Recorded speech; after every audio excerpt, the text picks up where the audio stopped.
Hello everyone and welcome to Snap Take. This is Glazer of Snap Judgments and today we're going to go over the data mines for the coming June season. Yes, June is not right around the corner, but we do have the cards. It is a magic themed season and we have some ridiculously cool cards. Skills are back in a big way for this Merlin themed season. That's right, Merlin of the King Arthur Knights of the Round Table, once and future King lineage will be the Marvel Snap Season Pass card for June of 2025. Before we talk about it though, I just want to let you know that we are giving away a Season Pass. This is the last of the every video Season Pass videos. So every video this week has a free Captain Carter in it. All you have to do is sub, like, and leave a comment. The comment today is real simple. Which of these cards are you most excited for? As long as you're subbed, you like, you leave that comment. Someone who leaves a comment answering that in this video will get a free Captain Carter. Meanwhile, there's a different question in every video. Feel free to go back and do your best to win. I will be announcing those on Sunday's video. That is tomorrow's video.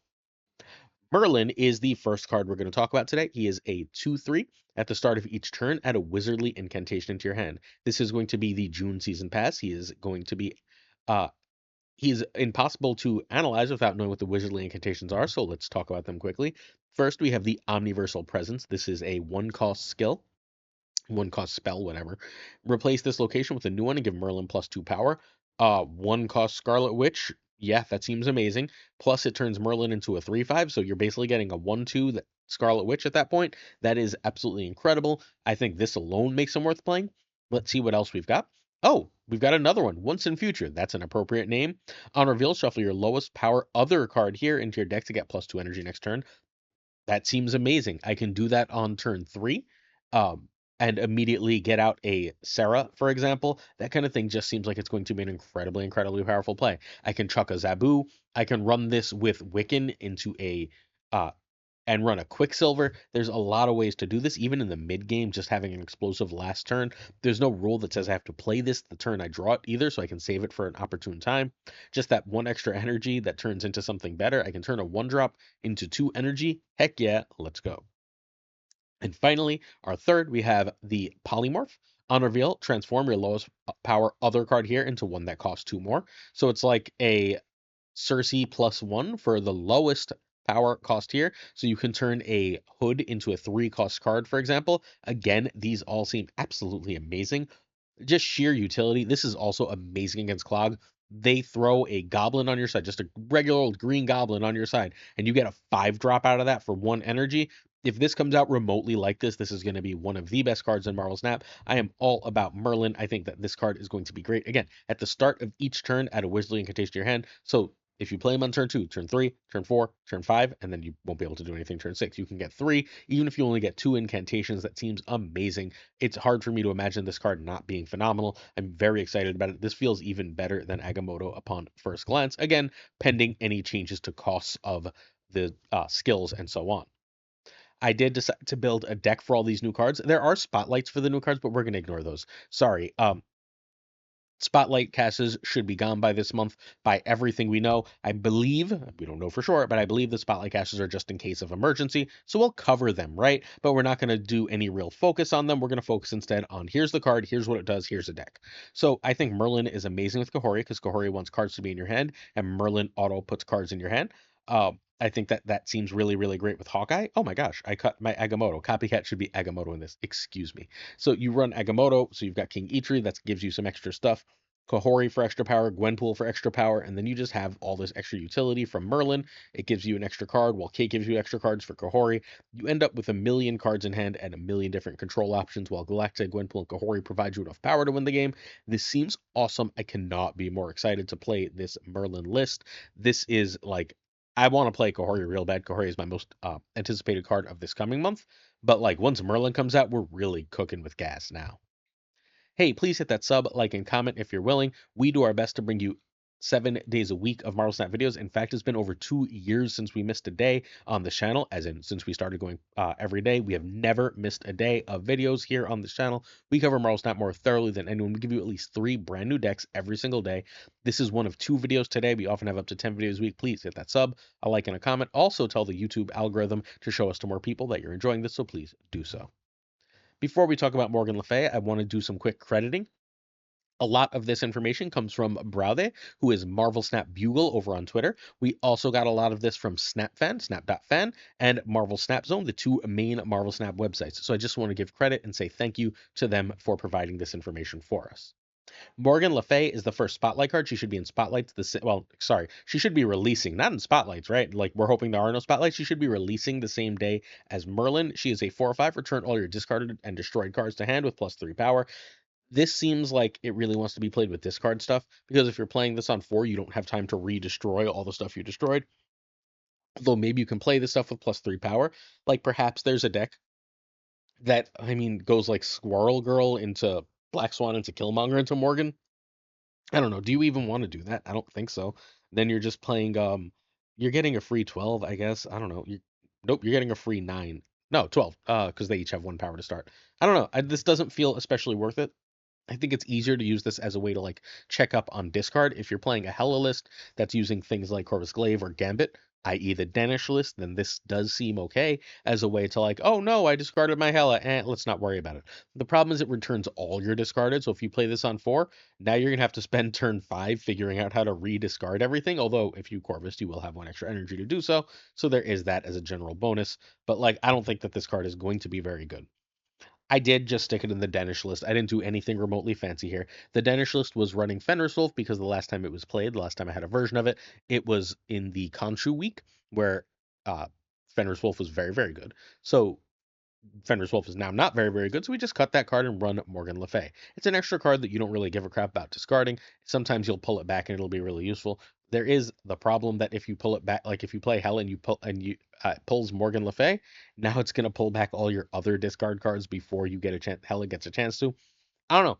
This card seems what's the word? Bad to me. Perhaps there's something we're all missing, but this one does not seem like an exciting card.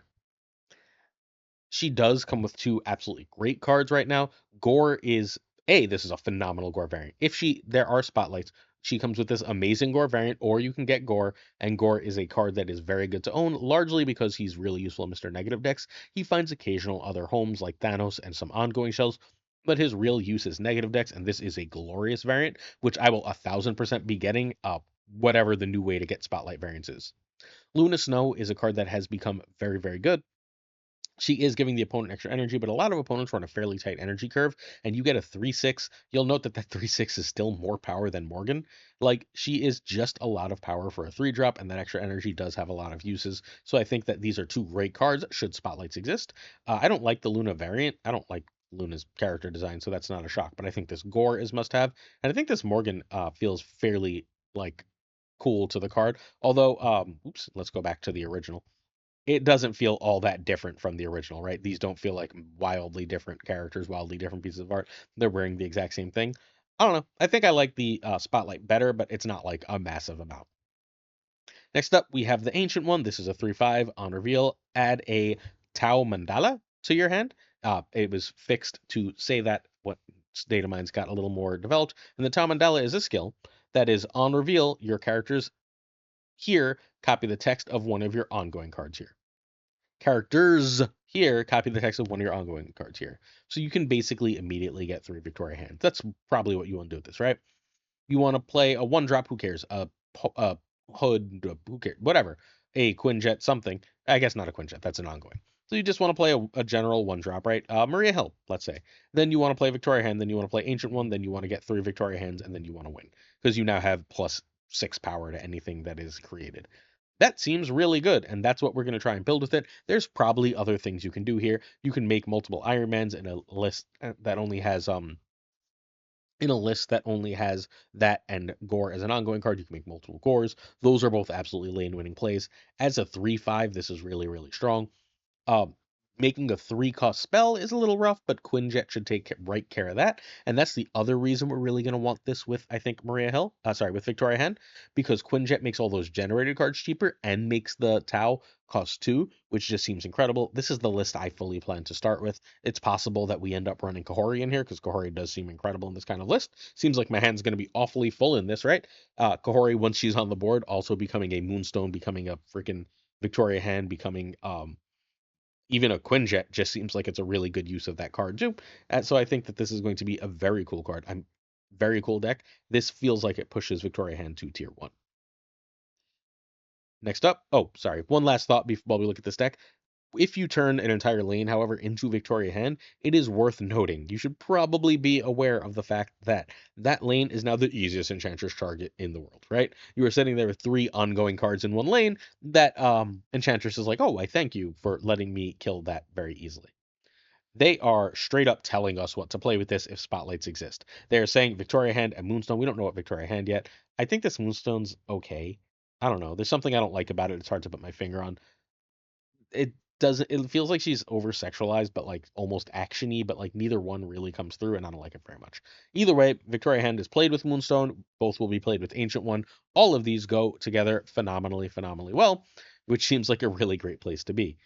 This Ancient One is really great, but we're going to look at some variants at the end of this, and I'm going to show you an Ancient One I think I like even better. Although, like, the little fan thing is very cool. Like, I think that this is very cool. If spotlights exist, and they should not, this is like the most obvious open, oh my god, look, I have a deck week since the week that is since the week that we might get at the end of this month with Hydra Stomper, Aranya, and Madame Web. From here, we have Nightmare, and my immediate reaction was this card was terrible, and then everyone corrected me. This is a 2/2 on reveal. Replace the text of each of your cards in hand with that of a random card that costs the same amount. That seems like it's really good with cards like Red Skull, cards like Starbrand, cards like Ebony Maw. You have those cards in hand, and this works as like a second Sauron, except you could actually get upside spells. Could you imagine a 5/14 Iron Man, for example? Doesn't seem that hard to pull off, right? Like these things are just going to happen when you play Nightmare. Once in a while, you'll get a bad like hit or so out of him, but if your deck is filled with things this works with, this is going to be an incredible card. In a month of what seemed like incredible cards, this is probably the best card in the month. I am very excited for Ancient One as well. I think Merlin's going to be incredible. Morgan, less said about the better, but I think Nightmare's better than all of them, and it's also going to be better than the next super powerful card we're going to talk about. So right now there is this very cool Red Skull deck floating around, and Nightmare fits in it. It's possible we cut Scar. It's probably cut Scar for just an extra 410. We can run a Crossbones, a Cull Obsidian in that spot. We can figure out what we want to put there later. Maybe we just add a Juggernaut or something. But at the end of the day, saying we have Nightmare to turn Red Skull, Typhoid Mary, Ares, well, I guess you don't really want to hit Ares, but you'll take it, right? Like, it's not the end of the world to turn it into a random 4. You just turn all these cards into something else, and like you get to play all this powerful stuff. I think that Nightmare's a brilliant design and probably a little bit broken. I think you are going to want to run Sauron in these decks in case you don't see Nightmare, because you play whichever one you get, and then you should be able to just like go completely crazy. I think that this is going to be card of the month level. Nightmare will be coming with 2 great cards. Everybody loves Antivenom. Grabbing an Antivenom seems like an incredibly good idea. It's one of the most powerful cards in the game. I think it's fallen down to A tier from its perch at S tier, as Affliction has not been as good lately. And I hate this variant. I don't know what the hell this variant is. But Antivenom is a card that you definitely want to own, while Kate Bishop is one of the better filler cards in Marvel Snap. And when Kahori comes out in a few days, as of recording of this video, Kahori is out in a few days. Those two become best friends. I become best friends with Merlin. And being able to play all those cards together seems insanely strong. I don't like this Nightmare variant. It doesn't feel like Nightmare to me. It feels like an elf. Hopefully, there's a better one that comes later. But hey, at least we are getting a cool card with 2 very useful cards should spotlights exist. Please make sure you check out a stream. I should be live tonight at twitch.tv/PulseGlazer. Try and check it out. Hit that follow button, ring that notification bell, and you can see me play a bunch of really cool Marvel Snap decks and come hang out with the best community in the game. Our season pass question, once more, is just what is your favorite Datamine card? If you want to win the season pass, answer that in the description to this video. Sorry, in the comments to this video. I guess that makes more sense. Clea is another kind of poopy card. So we've got a bunch of really great cards, and then we've got Clea and Morgan Le Fay. I don't think Clea is any good. She's a 1/1. After the card gains permanent power, add Flames of Faultine to your hand. If she's any good, Killmonger just ruins her life, right? If she's any good, Killmonger says go away. You don't really want to be putting permanent power, and you can't do it in deck, right? So you're not just going to be able to play a Fastos and then sometimes get a Flames of Faultine. You have to have actually drawn her. If you've drawn her, like, and you don't play her, you don't really want to put extra power. I can see just keeping her in hand for like a Nakia deck, but like, do I actually want to do that? Probably not, right? Kahori does make her a little better. Kahori can give you several Flames of Faultine because she adds power independently, so there is that. The Flames of Faultine, by the way, are afflict an enemy card here with a -2 power and banish for 1 cost. That's fine, right? Um, a lot of what makes the 2 cost Agamotto one so strong is it's -5 and it pushes it to the right. Just giving the -2 is good, but like, is this worth running? My guess would be no. Clea, I put in a hand buff deck. I think that's the only home. Okoye, I don't think will work with Clea, but okay. You can forge her if you must. Fastos won't work with her. You can Nakia her. You can hit her with Gwenpool, and this deck is going to have to run Kahori relatively soon. So I don't know. This is all I could think of. I don't think she's really good. She's probably a card you get, you play her for the week, and then she goes away. But so be it. If she comes out, she comes with Penny Parker, who she can buff, and Scarlet Spider, who likes buff decks. Sorry, Penny Parker, who could buff her, and Scarlet Spider, who likes buff decks, which is reasonably cool. This Penny Parker, I don't like the art at all. I think that it doesn't look anything like Penny Parker, and Penny Parker has no homes in the game. Scarlet Spider has hand buff homes that are not very good. You don't want either of these cards. I don't like either of these variants. I do think that this Clea, however, looks really, really cool. Shame that I will not see it often, because I don't think she's going to be played a lot. Finally, we have Dormammu, and then we have the like event cards, or who knows how they're going to come in the new system. But Dormammu is a 7/10 that you fundamentally never have to play. At the start of the game, he begins a summoning ritual. The first summoning ritual is 0 cost. It's on reveal, emerge your highest power destroyed card with Dormammu to continue the ritual, which means you have to have a destroyed card. Two is Dormammu steals 1 power from each other card to continue the ritual. So you play this 1 cost spell, and the ritual continues. And then you get the 3 cost one, which is destroy 2 of your other cards here to summon Dormammu. And then you get like a 7, hopefully like 15 out of that deal. Um, I don't plan on doing very much with this on the offensive part. Maybe I'll throw like a Venom or a Carnage in here. I fully plan to like see if I can get this going with Lady Deathstrike on turn 4, or just have a 7/10. I think that this is going to be perfectly fine. I guess I'm going to need to run a couple extra destroy cards. Sorry. So I'll run a destroy Arisham. I do think Arisham is the right home because that's how I'm going to have enough energy to do this nonsense. But if I can get this Arisham stuff going, I think we're good to go. He comes with Fenris Wolf, which is a way to bring back a card you destroyed on your opponent's side, which counters him, right?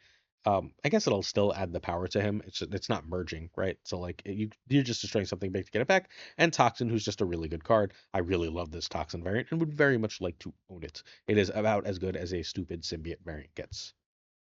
Next up, we have Nicholas Scratch, and this is more like it for a 1-drop. After you play a skill, get +1 power. You're very likely to, with all the skills, with Merlin, end up playing 2 or 3 skills per game, which makes him a 1/4, 1/5. That's a Hydra Bob without downside. Sure, sometimes he's going to get Killmonger, but he is passive power just by dropping him. I'm all about that life. I think Nicholas Scratch is going to be really solid for a Series 4 card. However, you may get him. This Nicholas Scratch deck I made is yet another Agamotto Merlin Hawkeye list. This one is just saying I've got Merlin, I've got Agamotto. If I can play 2 or 3 spells and I've got Hope Summers in order to like help me do that, then Nicholas Scratch just becomes really good stats. So I'm all about that. I think that this is going to be a very good deck. This is like my dream deck. I cannot wait to play this deck. I am super hyped for it. After that, we have Jennifer Kale. I don't even know who Jennifer Kale is in the comics. I know almost every Marvel character, and Jennifer Kale is beyond me. Next, she's an activate. Next turn, you get +1 energy as a 2/2. I don't think that she's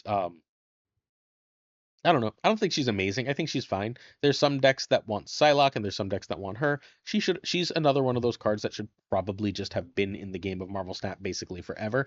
The game is better to have cards like Jennifer Kale in it. They offer variety, they offer extra stuff. What she ultimately does is if you can see her on turn 2, you can ramp into a 5-drop. There aren't a million 5s you want to ramp into, which we've learned from Luna, but hey, hitting an early Sarah is really good and being able to do silly things on turn 4, turn 5 with just 1 extra energy is decent. So I think this card's going to be okay. I wanted to put it into a deck, and Doc Guapo has this list that really, really wants to get Sarah out early. So Jennifer Kale going into this list over Psylocke makes a lot of sense. It and Luna give you 2 ways to get to Sarah early, which is pretty cool. We got ourselves a little combo list. I think it's a little combo card. It might go in some like Iron Man, Sarah, Tribunal stuff too. Decent card. Nothing phenomenal I would not expect, but still pretty cool. Then we have our first skill that we can just put into our deck, it seems like. This is the Astral Projection. I keep calling it Sorcerer Supreme because of the picture. But it's Astral Projection. Copy the text of an on-reveal card in your hand. This one's going to be a nightmare to use, and I don't expect it to be great. So I wanted to put it in a list. So I figured I'd put in a list with few on-reveal cards. I put it in a list with Merlin and Agamotto because I'm happy to copy those. But the cards I really want to copy are Gwenpool and Kahori, and then I'm fine to copy Juggernaut. Maybe I don't run Merlin and Agamotto here, and I instead run like a Kate Bishop. But then I don't really want to copy her arrows with Astral Projection, right?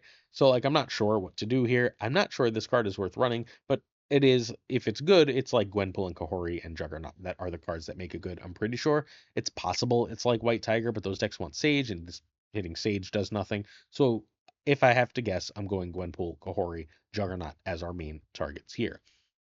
This is again made. Actually, this would not be made cheaper by Quinjet. Quinjet should probably just be Zabu here. That sucks.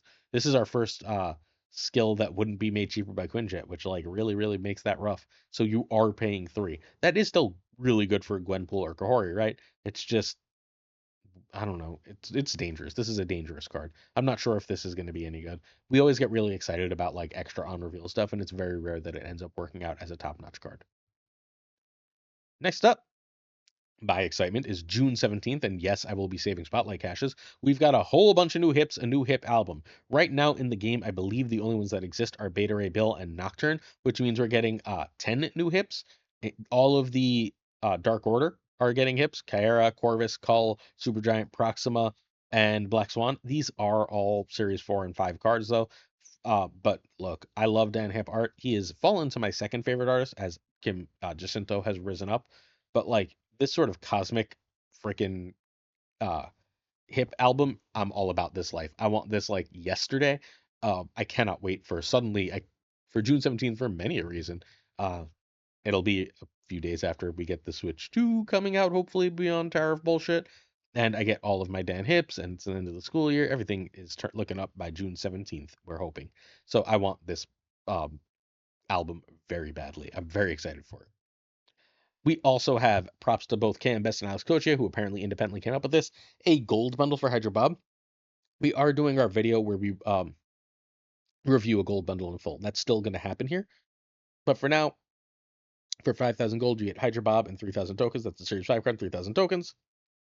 Good value, like very good value. I think you should mostly use gold for, um, if you're not just using it directly for new cards in the new system, you should mostly use gold for bundles that have Series 5 cards or Sanctum Showdown. Hydra Bob is a card that is beneficial to own, so I think this is really cool. But the real reason it's here is Sir Hydration Robert, the name of this that both Alex and Cam came up with. It's really great to see that in the game and to see Second Dinner acknowledging the community in that way. Next, we're just going to look at some of my favorite variants. We are getting a demon bundle. It's a 25-buck bundle that comes with a reasonably cool demon, reasonably cool hood, and this very cool demon variant, which will immediately become my main ones. I've got demon gold, so hell yeah. I think that this is also likely my favorite death. I don't know. I like the like purple swirling energy. I like the semi-evil hand, the cape. I like the like sort of looking up at her like she's so powerful. I'm all about that life. Um, the only Doom 2099 variant I have is fine. This one is immediately better. I think it's really cool and it really evokes Doom. I like things that evoke the character, and this Doom 2099 does. Next up, we have the Kate Bishop Hawkeye. This is what you get for completing the Kate album. I could have shown it there, but I decided to show it here instead so you get a better look at Pizza Dog in the art. We've got Alligator Loki now and Pizza Dog in the background of these arts, and I love it. I'm all about it. This Maria Wolf magic is a little weird, but it's too cool for me to give a crap. This is another card I have gold, and I'm all about it. We have the sexiest variant in the game in this Malekith, who is challenging my heterosexuality with his sheer, absolutely amazing awesomeness. This Malekith is again must buy. I'm running the Chibi one, and I have the other really cool one on the throne. But hey, sexy Malekith for life. From here, we have what is easily, immediately the best Quinjet. Look at the colors on this thing. I might be time to get a gold on Quinjet. I've been running a Scream that I don't really like. I don't love Scream's design, but this sort of demonic Scream with the colors on the like super clean background is beautiful. Hopefully Scream's still a meta card at that point. And I told you when we looked at Ancient One, we'd be talking about another one. This like super like color splash Ancient One, I'm all about that life. This one is a beautiful piece of art that I will be very happy to add to my Marvel Snap collection. 3 more. These are the last 3. We have our only comic cover Datamine this time. It is a Vision What If cover. Huh, I'll take it. So, this isn't my favorite piece of art ever, but hell, I love comic covers, and thus I will be grabbing it. Again, we have immediately the best Shadow King. This is the one that has like the actual Shadow King and Farouk in the image. You can see the background here. It's gorgeous. The only downside is I have Shadow King Gold, and I will not be using gold on this because this is so freaking cool. And then finally, a one variant I'll never see, but I do want to own is this cool rescue. This rescue feels very cool. It's kind of gorgeous. I don't know. I really, really love this piece of art. It's a shame rescue is basically unplayable, but I really do like this. And that's our data mines, and that's what we're going to talk about today. Please check out patreon.com/snapjudgments. I hope you enjoyed this video, and you'll join me again either later today for the podcast or tomorrow for our next video, where we'll talk about the deck I used at Infinite. If you're interested in checking out our Patreon, please check out patreon.com/snapjudgments, where we have certain tiers that get thanks in every video. Thank you to Fat Nick, Abigail Heelson, Amanda Turburna, It Regardless, LAB, Inc., I Am Frostman, Hota Nevedete, Thinking Poker, Primed Ryan, Ryan Berg, and Ryan Wood, Ryans, Heretics Lee, Koi Ray, Kazushi, and Archangel 3K, 4K, Black Dahlia, Perofrost, The Goat Seeker, Alliance Leaders, Hallowed, Only Fox, Synth, Shannon, what's up, Shannon? Nightmare, Dirty Casual, Mr. Kerfuffle, Cables, Ginge, it's Ginger Prime, Philip Rakovich, Haplo, Kenny Loggins of the Danger Zone, The Bizza, Black Jeep is 23, Expertly and Skippy G, Rhyming Friends, Jessica Gamble, Mr. Slush Death, King of Bros, Bruck, The Great Kazoo, Werewolf, Kev, Sihota, Luna Chris, Clam, Colonel Forbin, what's up, Forbin, Bricks to Click, hey Bricks, Rob Silverman, M. Holland, David G. Wingfield, Stephen Brown Kaufman, Tristan H. Martin, Jason B, Mr. Craig Sterry, and special guest Matt V. It's Real Name Town, which is humongous. Ren Wrench, Corwin, John Q, and Jimmy McQ. Yes, doubt. 8th Sage, 1 Big Man. How you doing, big man? Milkman for Rees Cactus. It's Mick Foley, our favorite. I don't know if he's my favorite wrestler, but he's my favorite Cactus Jack for sure. BG, Quid Pro Joe, Snap Decisions Joe of the Snap Decisions Podcast. Please check out Snap Decisions Podcast. Models Mod Supreme, Green Goblin, my favorite Osborne, Unibot, Flan 56, The Fuzzy Lump, Spectrum Mix, Hoot, Ocularis, Mr. Acu, Matt H, DJ Mikey Hijinks, No Frickin' Flex, Nick the Greeky, check him out on Twitch, Zodrex, check him out on Twitch, King of Canada, Twitch, Dent Man Falcon, YouTube, Father Newman, YouTube and Twitch, Jonesy, Triple Threat, y'all, right on YouTube. Our friend Two Ties, the great Lauren Evs, the Pirate King Tucker, who's on Twitch and YouTube and needs your support because otherwise he will have 9 toes forever. And of course, the great Gunny T, where the T stands for thank you all for watching. Thank you for your love and support. I will see you on stream tonight for the podcast. We got a million things going on. Hopefully, I'll see you in another one of them soon. Peace.